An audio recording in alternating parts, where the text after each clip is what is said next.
आपको जैसे नीट के लिए ड्रॉप करना चाहिए? The answer is yes, but there has to be some certain set of limits on attempt.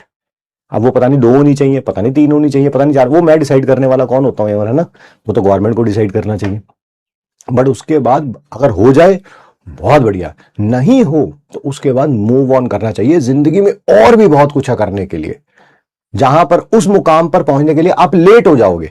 अगर 6-6, 7-7 साल इसी में ड्रॉप करते रहेंगे, आपको लाइफ में और पहुंचना, सक्सेसफुल होना बिल्कुल होंगे, आप मेहनती हैं बिल्कुल होंगे, कोई शक नहीं है उसमें, मैं तो कह ही नहीं रहा। बट जहां पर आपको पहुंचना, आप वहां पर लेट हो जाओगे। तो बच्चों को लगा अरे ये हमारे खिलाफ है, ये हमें ड्रॉप नहीं करने देना चाहता, ये नहीं चाहता कि मैं डॉक्टर बन जाऊं। मैंने ऐसा कुछ कहा ही नहीं, मैंने ऐसा कुछ कहा ही नहीं। मैं तो ये चाहता हूं कि जिस दिन, है ना, जो मैं क्लास में बोलता हूं वही मैं फील करता हूं, क्या कि जिस दिन आप मान लेते हैं, जिस साल आप मान लेते हैं कि ये मेरा लास्ट ड्रॉप है, पहला नहीं है, दूसरा नहीं है, तीसरा नहीं है, आपका उस साल सिलेक्शन हो जाता है। आज आपको पता चल जाए कि ये साल गवर्नमेंट ने बंद कर दिया है, अगले साल से आप एग्जाम दे ही नहीं पाएंगे ये वाला, ठीक है, आपका लास्ट ड्रॉप है, देखना इस साल सिलेक्शन हो जाएगा दोस्त, फैक्ट है ये। जब कोई कहता है ना अरे पहली बार दे के देख लेते हैं यार, ठीक है, फिर कोई कहता है ओहो इस बार थोड़ा पेपर मुश्किल आ गया था यार, हो सकता है अगली बार आसान आ जाए, फिर दे के देख लेते हैं, है ना। अरे अब की बार तो मैंने टफ क्वेश्चंस की प्रैक्टिस करी थी, पेपर जो है बहुत ज्यादा इजी आ गया यार, अगली बार के लिए का ट्राई कर। बस जब ये चलता रहता है ना, इधर उधर ऐसे वैसे, बस फिर वो चलता ही रहता है दोस्त।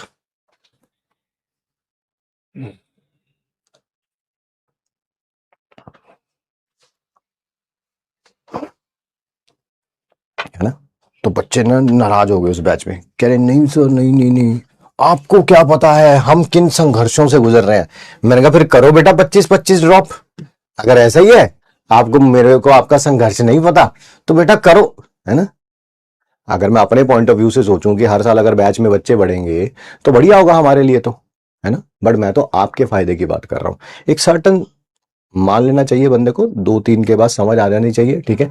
2-3 ड्रॉप के बाद अगर नंबर ही 150 आ रहे हैं तो फिर तो देखो 650 पे पहुंचना बहुत मुश्किल, अनलेस एंड अनटिल ये किसी तबीयत खराब हो गई, कोई बहुत बड़ी प्रॉब्लम हो गई, उसके कारण नंबर है। 2-3 ड्रॉप के बाद की बात कर रहा हूं मैं। हाँ, 2-3 ड्रॉप के बाद आपको लग रहा है आपके 450-500 आ रहे हैं, then you have a very good chance. Let me tell you frankly, झूठ बिल्कुल नहीं बोलूंगा, ना इनके लिए झूठ बोलूंगा, ना इनके लिए झूठ बोलूंगा। हाँ, पहले ड्रॉप के बाद 100-150 नंबर और आप सीरियस नहीं थे, मुझे लगता है आप अच्छा कर सकते हैं अगले साल, बिल्कुल। बट 3 ड्रॉप के बाद अगर 100 नंबर आ रहे हैं और आप कह रहे हैं कि सर मेरा तो ये बेस्ट था, तो आपको ड्रॉप नहीं करना चाहिए दोस्त, है ना। फायदे की बात है, समझ थोड़ी कम ही आएगी, मेरे को पता है। आज की जनरेशन को उनके फायदे की बातें थोड़ा कम समझ आती हैं, उनको समझ आती है किसी अपने गोबर दोस्त की बात। वो कहता भाई बनना डॉक्टर ही है, चाहे चाहे 15 साल लग जाए, घबराइयो मत, घबराइयो। इनको लगता है ये मेरा हितैषी है, ये 15 साल का प्लान है इसके पास। रिजल्ट आए ना आए, मजा जरूर आना चाहिए दोस्तों। रिजल्ट का क्या है, उससे अगले साल फिर ले लेंगे, फिर अगले साल फिर उसके अगले साल, फिर उससे अगले साल, ऐसे ही बढ़ता जाएगा बेटा। 15-20 ड्रॉप तो लगने चाहिए कि नहीं? नीट यूजी के लिए 15-20 ड्रॉप तो लगने चाहिए।